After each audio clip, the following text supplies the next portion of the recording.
वालेकुम क्लास। वालेकुम सलाम सर। वालेकुम अस्सलाम सर। सारे स्टूडेंट आ गए, हम स्टार्ट करें फॉर्मली। जी सर। कोई अटेंडेंस मार्क कर रही है सबने? जी सर। लास्ट लेक्चर में कोई कंफ्यूजन जो हमने पढ़ा था about Pearson product movement correlation with one sample test and two sample test.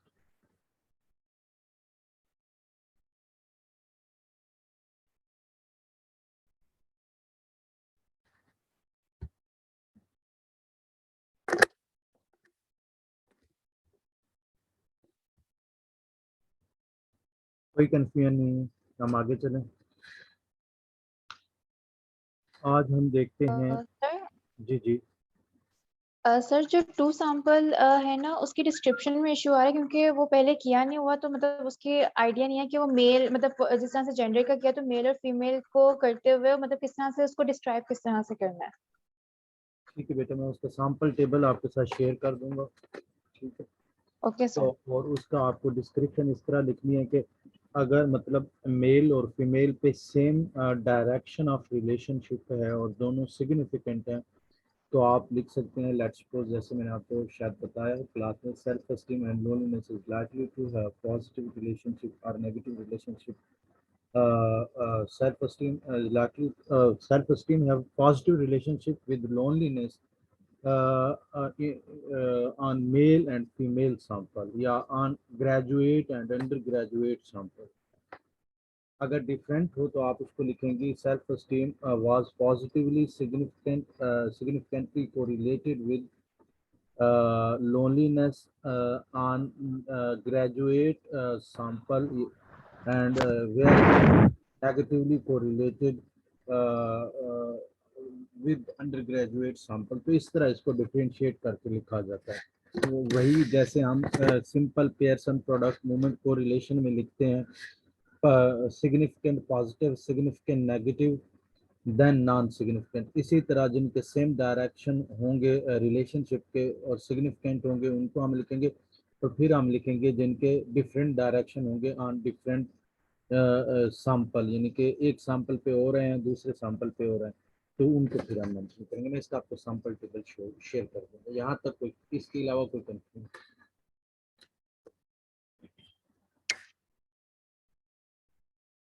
इसके अलावा बेटा कोई कंफ्यूजन लास्ट लेक्चर में से? फिर हम नेक्स्ट चलते हैं। आई थिंक सो कोई नहीं है, हम नेक्स्ट चलते हैं। सर डिफरेंट डायरेक्शन में सिग्निफिकेंट नेगेटिव लिखा जाएगा, ये थोड़ा सा डिफरेंट कंफ्यूजन आ गया डायरेक्शन में क्या बेटा, डिफरेंट डायरेक्शन का मतलब है कि वो एक सैंपल पे पॉजिटिव आए हैं दूसरे सैंपल पे नेगेटिव आए, ये है डिफरेंट डायरेक्शन। सेम डायरेक्शन है कि वो पॉजिटिव, और सेम डायरेक्शन में सिर्फ पॉजिटिव आता है। नहीं नहीं नेगेटिव भी हो सकता है, दोनों पे पॉजिटिव हो, दोनों सैंपल पे पॉजिटिव हो, दोनों सैंपल पे नेगेटिव। सेम डायरेक्शन का मतलब है बेटा मेल पे आप देखना चाह रही हैं, आपको I think so last lecture में नहीं थी इसलिए आपको इसकी नहीं समझ आ रही। आप सिंपल पेयरसन प्रोडक्ट मूवमेंट को रिलेशन तो देखती हैं, उसमें आपके पास सिंपल रिलेशनशिप आ जाते हैं। अब आप इंटरेस्टेड हैं कि दो सैंपल थे मेल और फीमेल के, आप देखना चाह रहे हैं कि मेल पे क्या रिलेशनशिप के पैटर्न हैं और फीमेल्स पे क्या है। तो अब मेल्स पे आप देखती हैं कि same pattern of relationship, same direction of relationship का मतलब यह है कि उन वेरिएबल का मेल पे भी वही रिलेशनशिप की डायरेक्शन हो, वो पॉजिटिव है, मेल पे पॉजिटिव है तो फीमेल पे भी पॉजिटिव है, मेल पे नेगेटिव है तो मेल पे नेगेटिव है तो फीमेल पे भी नेगेटिव हो। ये है same direction of relationship on both sample. Different direction of relationship है कि मेल पे पॉजिटिव है तो फीमेल पे उनका रिलेशनशिप नेगेटिव होता है। तो अब ये पॉसिबल हैं रिलेशनशिप के पैटर्न्स, डायरेक्शंस जो आ सकती हैं। आपको जिसकी डिस्क्रिप्शन लिखनी है उसके लिए आपको ये करना है कि जिनके सेम डायरेक्शन ऑफ रिलेशनशिप हैं उनको आप एक साथ लिखेंगे कि both have positive relationship on self esteem and loneliness have positive relationship on both samples. ठीक है, यहाँ तक बात समझ आ गई? कोई कंफ्यूजन है तो बताएं बेटा। यस सर, अभी क्लियर। चलें गुड।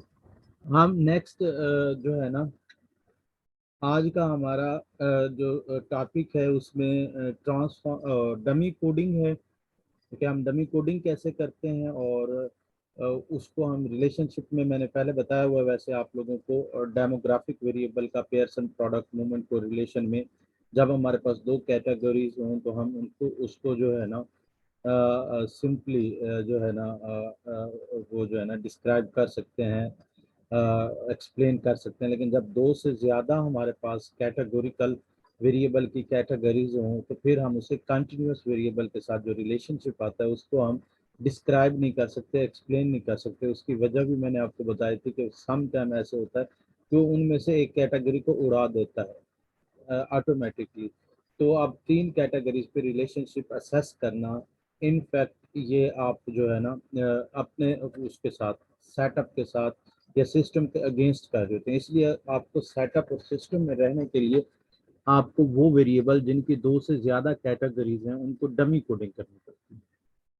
ठीक है, डमी कोडिंग का मतलब है कि आप उस वेरिएबल को दो से ज्यादा कैटेगरीज हैं तो उसको आप दो दो कैटेगरीज में जो है ना डिफ्रेंशिएट कर देंगी, कैटेगराइज कर देंगी। उसके लिए डमी कोडिंग के लिए सिंपली आपको याद होगा मैंने रिवर्स स्कोरिंग के अंदर रीकोड इनटू सेम वेरिएबल और रीकोड इनटू डिफरेंट वेरिएबल पढ़ाया था। तो हम सिंपली जब डमी कोडिंग कर रहे होते हैं, अगर कहीं पे बेटा आप लोगों को समझ ना आए तो काइंडली आप मुझे जो है ना बता दीजिएगा कि मैं उसे रिपीट कर दूं। ठीक है, ओके सर।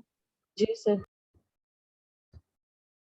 आपने सिंपल, अब हम कर रहे हैं डमी कोडिंग के बारे में इंफॉर्मेशन ले रहे हैं कि हम डमी कोडिंग कैसे करते हैं। मैंने आपको बताया डमी कोडिंग क्यों करते हैं, ये लास्ट क्लास में हमने डिस्कस किया था। डमी कोडिंग हम इसलिए करते हैं जब अ, दो से ज्यादा कैटेगरीज हों कैटेगोरिकल वेरिएबल की, तो हमारे पास वो जो वेरिएबल है वो मीनिंगलेस हो जाता है, उनका रिलेशनशिप हमें उसको पता नहीं चलता। तो सिंपली उसको डमी कोड करने के लिए आप री कोड इनटू डिफरेंट वेरिएबल्स में,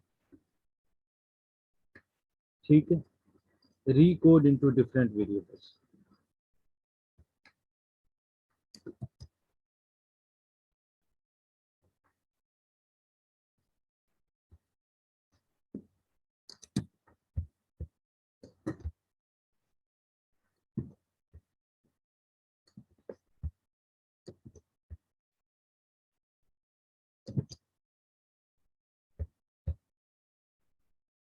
अब मैं एजुकेशन के फॉर एग्जांपल डमी कोडिंग करना चाहता हूँ। ये हमारे पास पांच हैं, इसकी जो कैटेगरीज हैं वो पांच हैं। ठीक है, मैं अब लिखता हूँ एजुकेशन में EDU,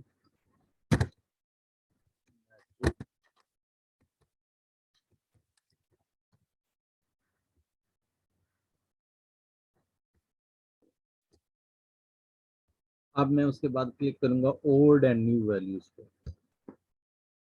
ठीक है बेटा, अब ओल्ड वैल्यू 1 को आपने 1 रहने देना है,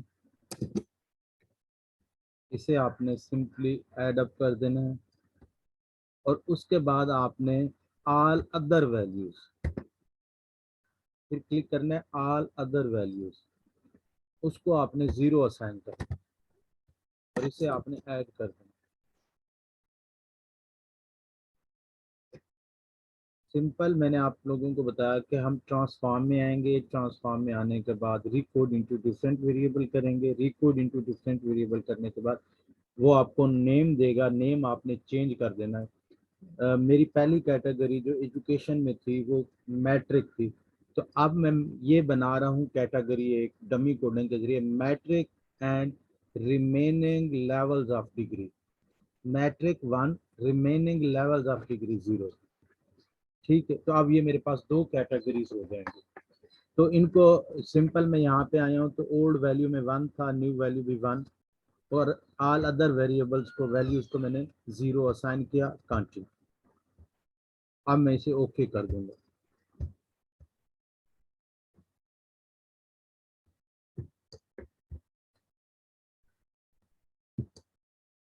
यहाँ तक बात समझ आ गई?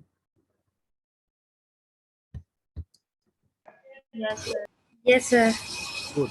अब सिंपली बेटा आपने यहाँ पे आना है, जिस तरह आपके पास वैल्यूज को आप लेबल करते हैं, 1 मैट्रिक है, 0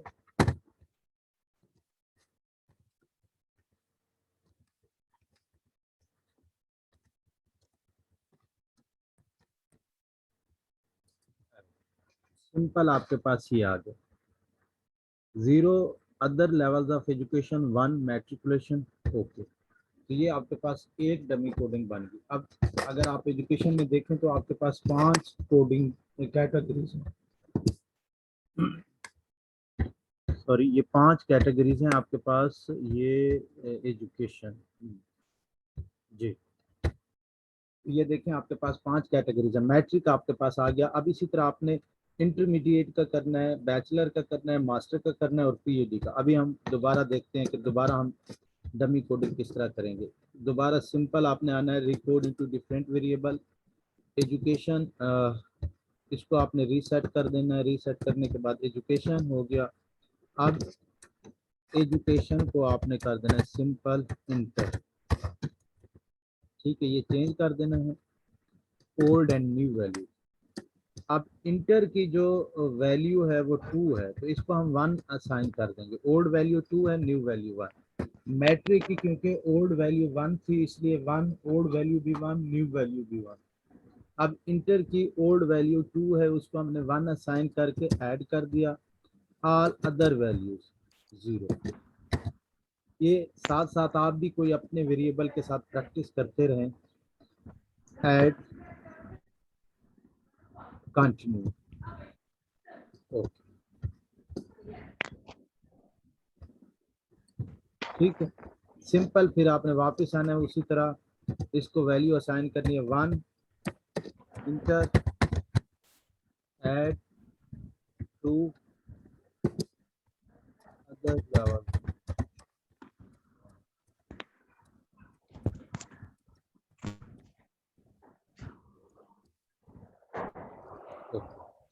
ठीक है। यहाँ तक बात समझ आ गई?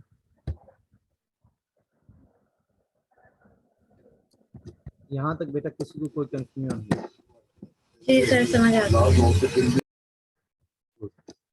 नेक्स्ट आपने उसी तरह रिकोड इनटू डिफरेंट वेरिएबल, आपने सारे वेरिएबल्स की डमी कोडिंग इसी तरह करनी है। रीसेट एजुकेशन चेंज करना है EDU। अब हमारे पास वो हो गया है, तो अब हमारे पास बैचलर होगा, change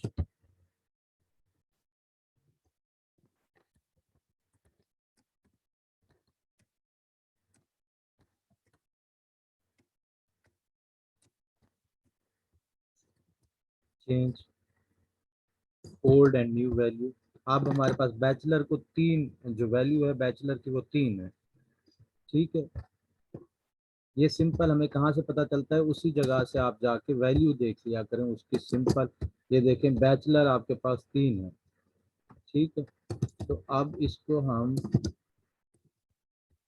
old and new value में जाके 3 को क्या करेंगे, 1 असाइन करेंगे, ऐड कर देंगे और ऑल अदर वैल्यूज 0।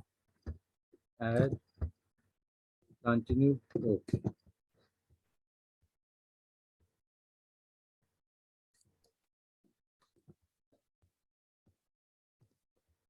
सिंपल। फिर आपने यहाँ पे आके उसे वैल्यूज असाइन करनी है। 1 is equal to bachelor at 0 other levels of education,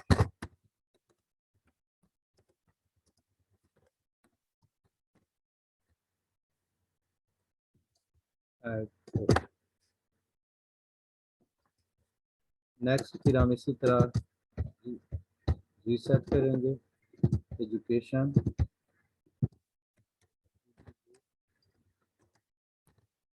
masters, change old and new value. अब मास्टर्स की वैल्यू 4 है, 4 को सिंपली हम 1 असाइन करेंगे, ऐड करेंगे, ऑल अदर वैल्यू 0।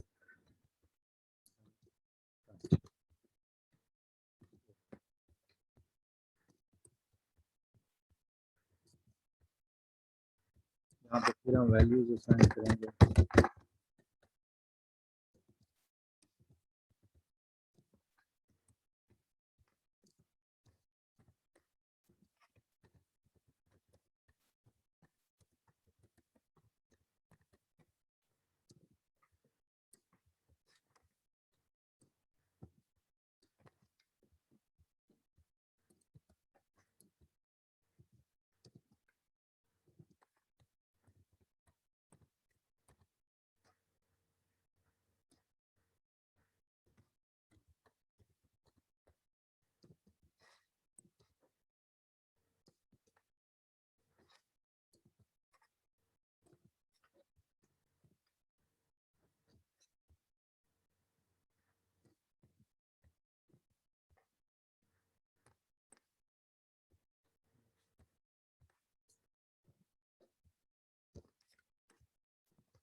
ये देखें अब हमारे पास एजुकेशन की 5 डमी वेरिएबल हमारे पास प्रोड्यूस हो गए हैं।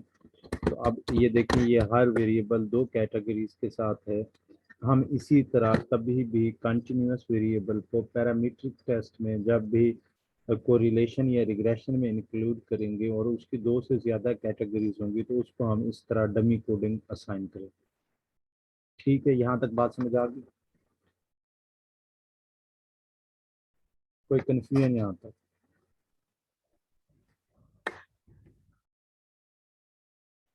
हम आगे चलें।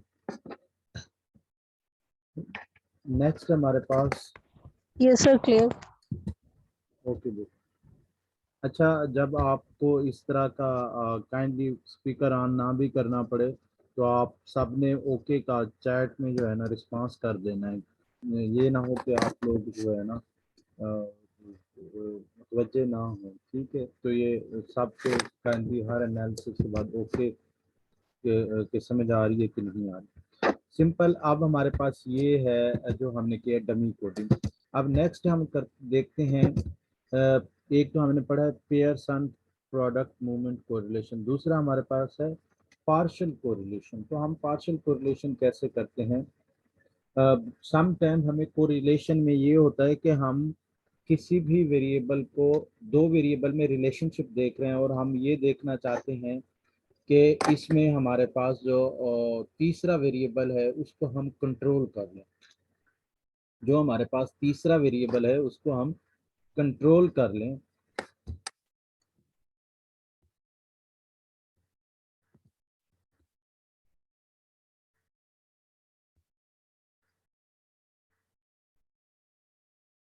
If we have more than 2 categories, then we will split the file. Otherwise, if we have just 2 categories, then we are not supposed to categorize the categorical variables into a variable into dummy code. ठीक है, सामा Farooq I think so या फजूक हैं। तो ये बेटा अगर हमारे पास 2 से ज़्यादा कैटेगरीज होंगी तो हम नहीं हम तब डमी कोडिंग करेंगे। अगर 2 कैटेगरीज होंगी तब हम डमी कोडिंग नहीं करेंगे। ठीक है। अच्छा, मैं आपको बता रहा था कि हमारे पास हम देखना चाह रहे हैं कि 2 से ज़्यादा हमारे पास जो है ना 2 से ज़्यादा वेरिएबल हैं आपके पास और आप ये देखना चाह रहे हैं कि 2 वेरिएबल का रिलेशनशिप कैसा होगा अगर हम तीसरे वेरिएबल को कंट्रोल कर लें। जैसे मैंने आपको एग्जांपल दिए, फॉर एग्जांपल आप इमोशनल इंटेलिजेंस और परफॉर्मेंस में रिलेशनशिप देखना चाह रहे हैं, लेकिन आपको लगता है कि इमोशनल इंटेलिजेंस और परफॉर्मेंस एज के साथ इफेक्ट होते हैं। तो अब आपका इंटरेस्ट है कि मैं रिलेशनशिप जो है ना चेक करूं लेकिन एज को कंट्रोल कर लूं। मैं एज की वजह से जो स्कोर में वेरिएशंस आ रही हैं उनको मैं कंट्रोल करने के बाद ये चीज़ असेस करूं कि एज इमोशनल इंटेलिजेंस और परफॉर्मेंस का क्या रिलेशनशिप है। कहीं एज की वजह से तो रिलेशनशिप नहीं है। फॉर एग्जांपल आप सोच रहे हैं कि एक स्टूडेंट की इमोशनल इंटेलिजेंस की वजह से उसकी परफॉर्मेंस इंक्रीज हुई है और एक्चुअली एज जो एज में इजाफा हुआ, एज में जो उसकी एज डेवलपमेंट हुई है उसकी वजह से उसकी परफॉर्मेंस इंक्रीज हुई है। तो आप रिग्रेशन में भी कंट्रोल कर सकते हैं और कोरिलेशन में भी कर सकते हैं। कोरिलेशन में जब आप करते हैं आप पियरसन सिंपल जब कोरिलेशन करते हैं तो आप पियरसन प्रोडक्ट मूवमेंट कोरिलेशन के थ्रू करते हैं और जब आप कंट्रोल फार करते हैं तो आप पार्शियल कोरिलेशन के थ्रू करते हैं। पार्शियल कोरिलेशन करने के लिए आपको एनालाइज में आना पड़ता है। एनालाइज में कोरिलेट जिस तरह हम पियरसन प्रोडक्ट मूवमेंट का करते हैं, देन आपको कोरिलेट के बाद पार्शियल में, पहले हम बाइवेरिएट में जाते थे पियरसन सर का। आपकी आवाज में डिस्टॉर्शन था, सो पहले जो आपने बताया क्लियर नहीं है सर। ओके बेटा, मैं जस्ट अ मिनट।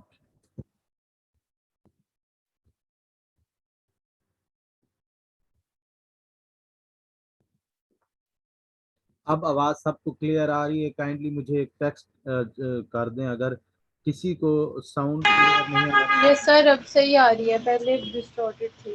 ठीक है बेटा, वो शायद इंटरनेट के प्रॉब्लम की वजह से ऐसा हो। ओके, आप देखें सिंपल मैं ये बता रहा हूँ कि आप जब दो वेरिएबल का रिलेशनशिप देखती हैं और आप कोई चीज़ कंट्रोल नहीं कर रही होती तो आप पेयरसन प्रोडक्ट मूवमेंट को रिलेशन के थ्रू देखते हैं। और हमने ये भी देखा कि हम कैटेगोरिकल वेरिएबल के साथ भी देख सकते हैं, और अगर दो से ज़्यादा कैटेगरीज हों तब भी हम उसको डमी कोडिंग असाइन करने के बाद देख सकते हैं। अब हम ये देखना चाह रहे हैं, मैंने आपको एक एग्जांपल दी है कि इमोशनल इंटेलिजेंस और परफॉर्मेंस का आप रिलेशनशिप देखना चाह रहे हैं, और आपको as a researcher as an expert ये ख्याल आया है कि अगर हम एज को कंट्रोल कर लें तो हम इमोशनल इंटेलिजेंस और परफॉर्मेंस का एग्जैक्ट रिलेशनशिप देख सकते हैं। अगर हम एज को कंट्रोल ना करें, हो सकता है कि हम सोच रहे हो कि इमोशनल इंटेलिजेंस की वजह से परफॉर्मेंस इंक्रीज होती है, दरअसल ऐसा ना हो। तो आप सिंपल उसके लिए पार्शल कोरिलेशन करते हैं। तो ये मोस्टली एमसीक्यूज भी आपके कम्पिटिटिव जो एग्जाम्स हैं, आपके पीएडी के जो टेस्ट हैं, उनमें भी पूछ लिया जाता है कि अगर if researcher is interested to find out the relationship between two variable by controlling the third variable, then कौन सा एनालिसिस बेस्ट होगा? तो partial correlation will be the best analysis. ठीक है, अगर इसी तरह आपकी रिसर्च में कोई भी इस तरह का रिसर्च क्वेश्चन है या हाइपोथेसिस है जिसमें आपने एक वेरिएबल को कंट्रोल फॉर करने के बाद दो तीन वेरिएबल को या दो रिलेशनशिप देखना है, तो आप पार्शियल कोरिलेशन करते हैं। सिंपल कोरिलेट बाय वेरिएट नहीं, अब आप पार्शियल में हैं। यहाँ तक बात समझ आ गई सबको? Yes sir. गुड। तो अब मैं ये देखना चाहता हूँ, मेरे पास जो डेटा सेट है, मैं ये देखना चाहता हूँ कि अल्ट्रिज्म और क्वालिटी ऑफ लाइफ में क्या रिलेशनशिप था अगर साइकोलॉजिकल डिस्ट्रेस को कंट्रोल कर लिया जाए। क्योंकि कोरोना वायरस के ड्यूरेशन में ये लोगों के बड़े कंसर्न्स थे, इस तरह के लोग आर्टिस्टिक बिहेवियर परफॉर्म करना चाहते थे, but due to psychological distress they were unable to do so. तो मैं ये देखना चाह रहा हूँ इसमें कि ऑटिज्म का क्वालिटी ऑफ लाइफ पे क्या इम्पैक्ट पड़ता है बाय कंट्रोलिंग साइकोलॉजिकल डिस्ट्रेस। तो यहाँ पे आपने वो वेरिएबल इंक्लूड करने हैं जिनका आप रिलेशनशिप देख रहे हैं, और यहाँ पे आपने वो वेरिएबल इंक्लूड करने हैं जिनको आप कंट्रोल करना चाह रहे हैं। ठीक है बेटा, और ऑप्शंस में जाके आपने इसको जीरो ऑर्डर को रिलेशन कर देना है एंड कंटिन्यू कर देना है और ओके कर देना। क्या आउटपुट वाली फाइल भी आपको शो हो रही है?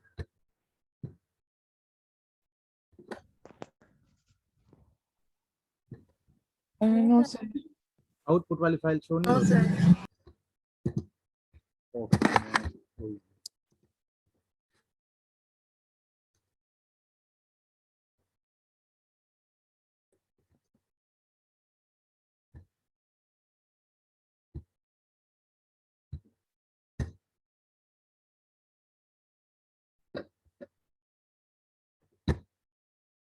अब शेयर होगी है बेटा?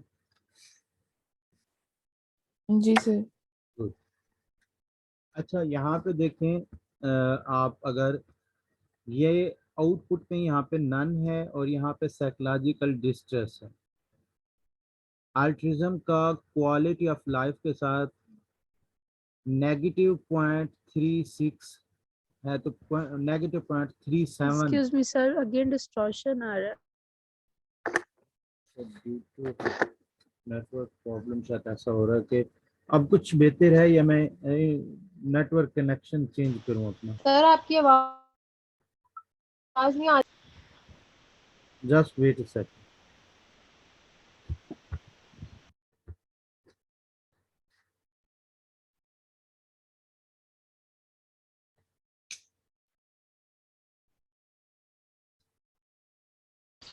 बाकी सबको आवाज आ रही है या सिर्फ मुझे ही नहीं आ रही?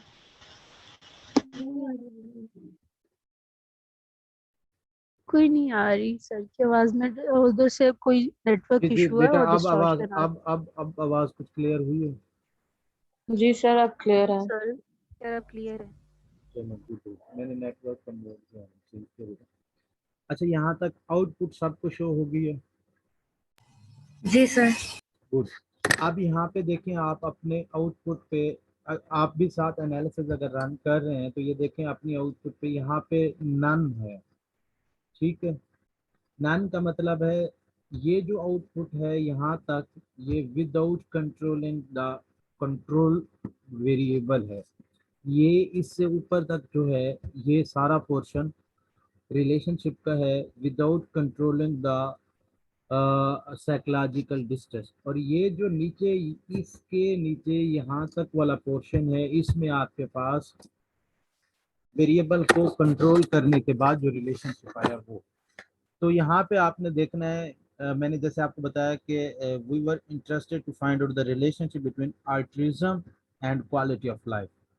तो सिंपल आप आर्टिज्म का क्वालिटी ऑफ लाइफ के साथ अगर रिलेशनशिप देखें तो बन रहा है -0.369।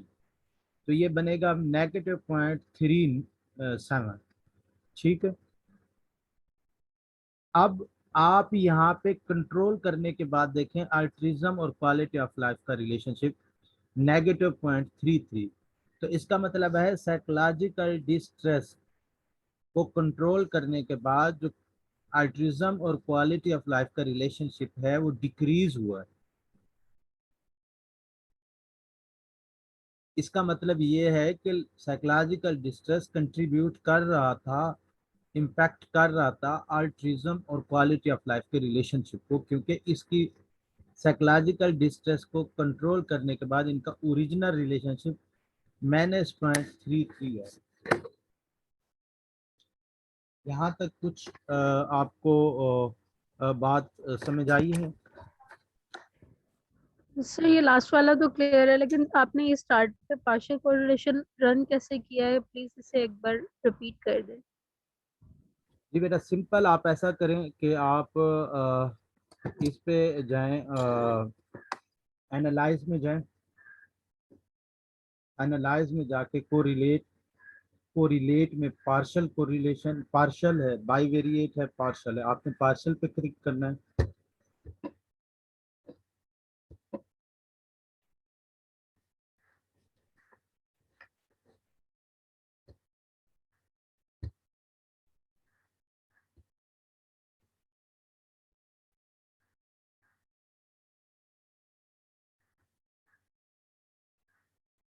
जी तहमीना आपको समझ आ रही है बेटा? यस सर, समझ आ रही है।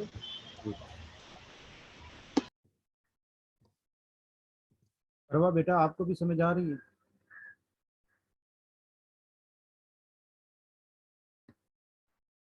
परवा,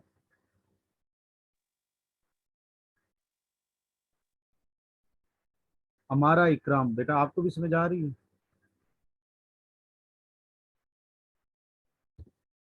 ओके।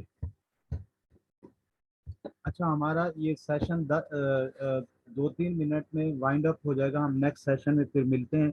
अभी तक आपको मैंने ये बताया कि एनालाइज में आने के बाद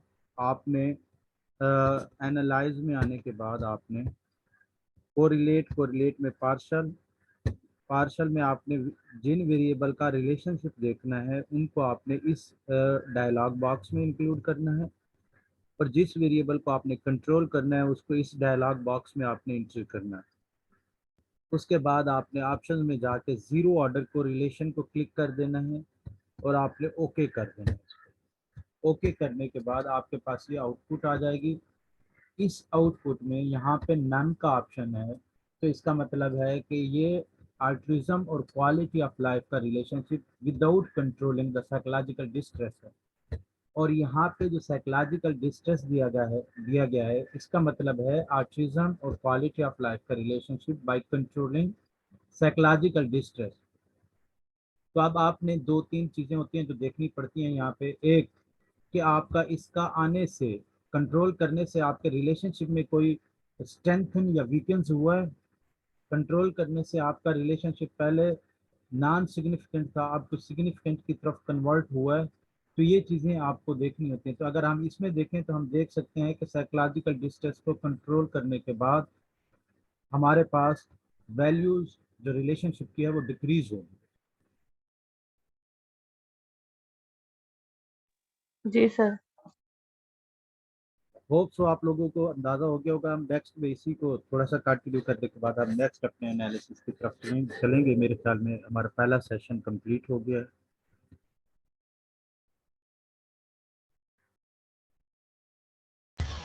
यस सर। सर फौरन से ज्वाइन करना है ब्रेक के बाद? ब्रेक बेटा दूसरे सेशन के बाद करेंगे। 3 सेशन सर यहाँ पे इस तरह होता है ना, टाइमिंग फौरन से अगला शुरू ही नहीं हो रहा होता, वो चलें टाइमिंग उन्होंने देखते अगली रहें, दे दी। जैसे होगा तो मुझे मैं ये वाला सेशन जो है ना वो 5 मिनट लेगा रिकॉर्डिंग के लिए और उसके बाद दोबारा से न्यू सेशन ज्वाइन होगा 5 मिनट बाद। ठीक है। थैंक यू नरसिम बेटा।